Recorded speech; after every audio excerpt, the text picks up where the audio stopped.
who do you think is going to be the most important veteran this upcoming season? Since it's your topic, Eric, I'll let you go first. Yeah, I'm gonna stick with Tobias. I still think Tobias has a lot of important influence this season. Again, I love that he was able to kind of rewrite his name last year. A lot of slander he took the offseason before, people, criticizing the Pistons, saying they were going to overpay for him. And then he ended up being, I think, one of the better, value signings of last season, him and Beasley. So I think he still can be very productive and helpful for the Pistons, especially since they didn't really add another stretch four. The opportunity is going to be there for him to, still be one of the more important players on the roster.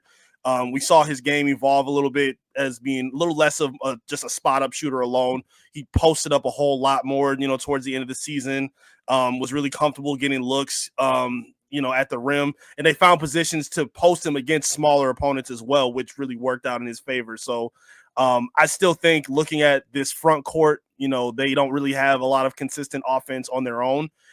He's one of the few guys that can really go get his own bucket. Like, that's not really Duren's game. That's not really Asar's game for right now. And we'll see what Ron and the other guys off the bench can do. But I still think there's a lot of value in what Tobias is going to bring to this team. Obviously, his leadership, speaks a lot for itself.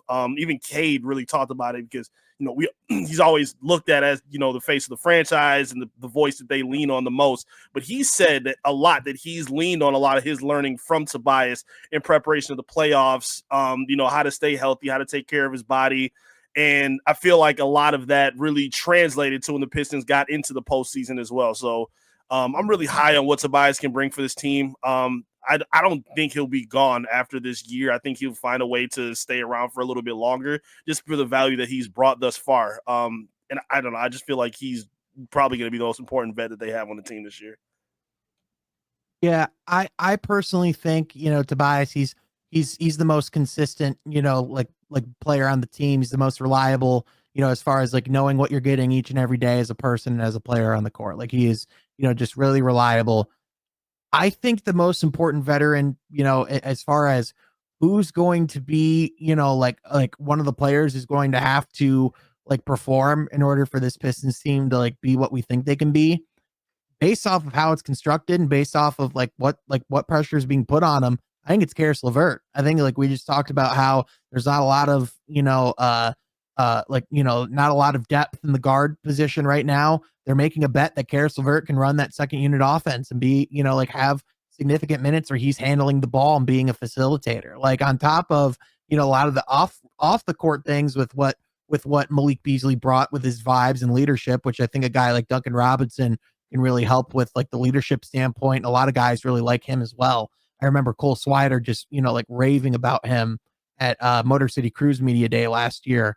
But like for Karis LeVert, like he was kind of their big last second pivot from Malik Beasley. And, he's someone who is kind of bounced around, to like a few different locations, not really to the fault of his own in certain circumstances. And, he's a quality player, but like sometimes it's just been health. Sometimes it's just been fit and just kind of, like where he is in the overall scheme of the team. But like, I just, if this Pistons team, like, obviously I think like a lot of us know, like it's going to come down to, mainly like these young players are going to, deliver the Pistons to where they need to go. But based off of like what they're being asked to do, like Karis LeVert to me is like inarguably like one of the biggest X factors for the Pistons this year, especially towards the beginning of the season, assuming this team like mostly stays intact as is. Mm-hmm. I think both of you guys have the correct answer.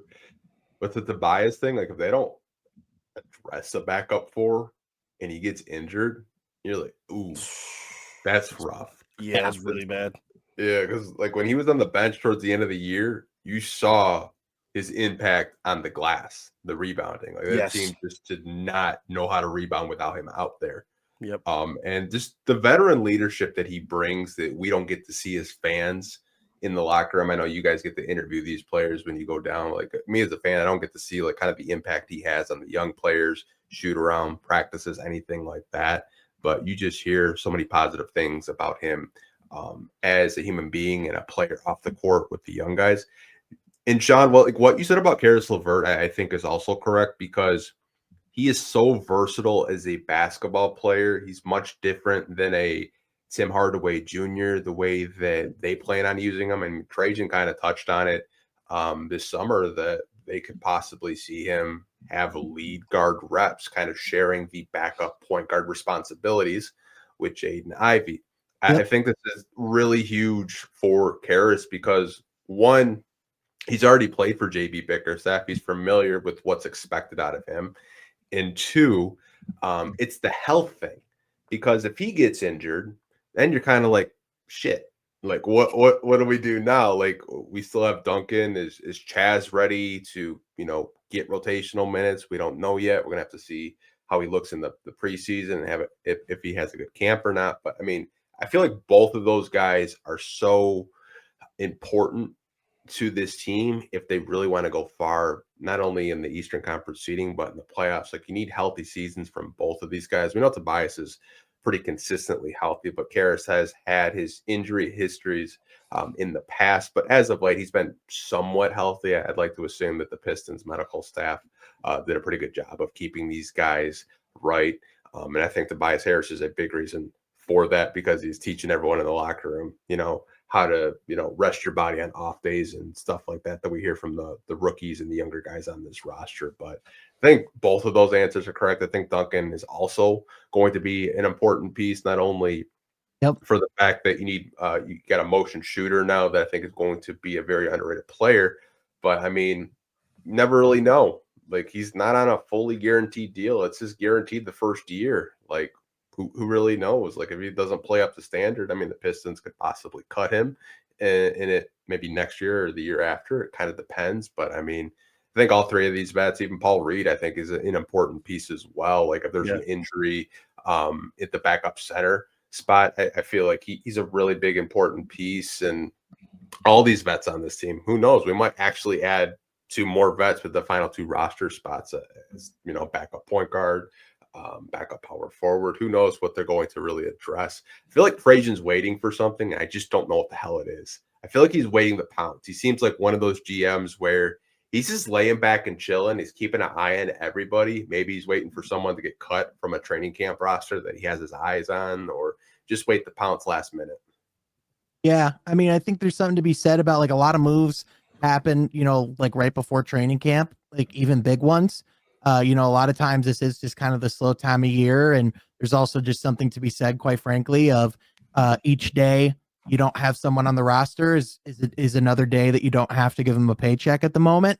So, like waiting until closer to the season. And also, like, let's be honest, like waiting to see what happens. Like, if there's any revelation with the Malik Beasley thing, and if you can bring him back into the fold somehow, like, I do think that is something that they're at least I'm not saying it's going to happen. I'm just saying that, like, they're at least keeping an eye on it. And, like, I wouldn't be surprised, if like they're trying to see what happens there, because he was, like, if you look at because another thing too is if you look at the box scores from last year, if you just look like per game, like Malik Beasley after Ivy went out, like he was our second leading scorer. And if you look at our second unit, like he wasn't just the number one option on our second unit, like he was our second unit scoring a lot of nights predominantly. And so, like, that's why, like, Karras, like, he's stepping into where, like, essentially, like, when it comes to the second unit, he's probably going to be the second unit's, like, first or second option. Like they're going to be staggering Ivy and Cade a lot, I'd imagine, as they did last year. So Ivy will still have a lot of touches as well. But, like,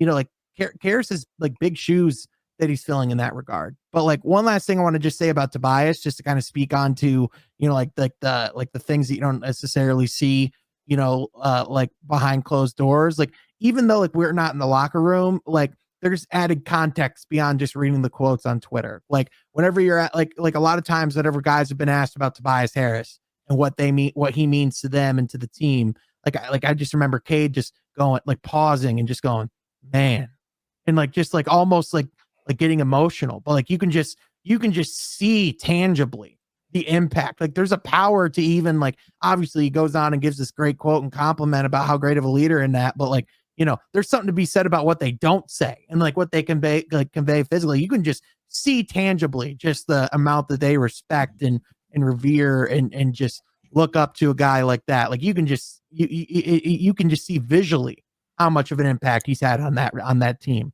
Yeah, and stretch fours aren't easy to like locate or replace in the NBA either. I mean, even for a guy like Tobias, who a lot of people wrote off, again, he was able to come back and be super impactful on offense and play some of the best defense he's played in his entire career. The rebounding, I'm glad you brought that up because yeah, when he was hurt and they couldn't sniff a rebound and just letting teams just crash the glass for offensive rebounds, it was painful watching that, on a consistent basis. So yeah, Tobias, I think, still has a ton of value for this team that they can really lean on, over the foreseeable future. Also, you spoke a little bit on Duncan Robinson. I think his ability will be able to translate very well based on the way he played off of Bam Adebayo in Miami. Obviously he's not a great defender, but offensively, I think he'll do a really good job of obviously as a motion shooter, but also, being able to set balls or set off screen or off ball screens, excuse me, good Lord, being able to set off ball screens for the Pistons and teaching that to the young guys as well. Like Rod Holland, I think that'll be, very impactful for them to, show and do on the court, while they're there. That just screwed up my whole mind thought. I'm gonna chill on this one. Yeah, I was gonna I'm gonna say sit for 10 seconds. I was gonna say, with the amount of times that this pod's gone off rails, it's kind of remarkable how on top really we bad. have been. Yeah. Sorry, Anthony. Hey, we never come back again. We know why. I'm sorry, man. No, he knew it. Hey, he knew exactly what he was getting when he invited this trio on. Like when he put this together, this was known. This was bound to happen. Someone was gonna say pause. That's what she said. StreamYard was gonna fuck up because it always does. Yep. Exactly. Things are gonna happen. Nothing's perfect, but hey, man, we make do over here. Like honestly, I think everything you guys said was right in the nose. I think these vets are so important. Obviously, this team's going to be drastically different, and I think some people just look at the depth chart and this team on paper isn't the same as it was last year. Some people feel like this team got worse. I think they got more versatile. I think they're taller. Yeah. I think they're going to be a little bit more difficult to game plan with.